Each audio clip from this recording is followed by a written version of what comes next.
Happy Whip Wednesday. Let's talk about the projects that I'm currently working on and just finished. I just filmed this and you couldn't hear a single thing that I said, so hopefully this is better. The first thing is this beanie. This pattern is just the daily beanie. It's a free pattern that I found online because I wanted to use up this really pretty yarn that I got in New York like last January and hadn't used. Still have a little bit left. Could have made the beanie longer, but that's okay. The fiber itself is like pretty natural, I would say, in that some parts it's like super thin and some parts it's really thick.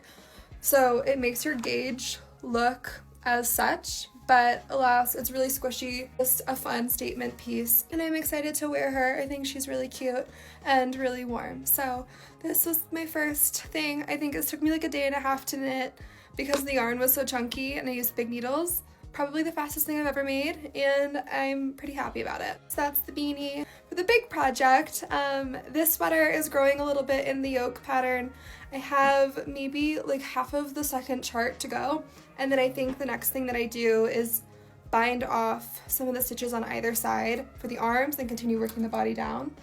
I don't want to drop a stitch. So this is like almost out of like the trenches of going in a 3-strand colorwork pattern around like 330 stitches or something, but that's okay because we're learning things and we're getting better at colorwork.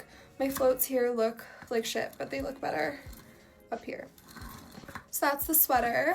And then since I finished the beanie so quickly, I casted on another small project.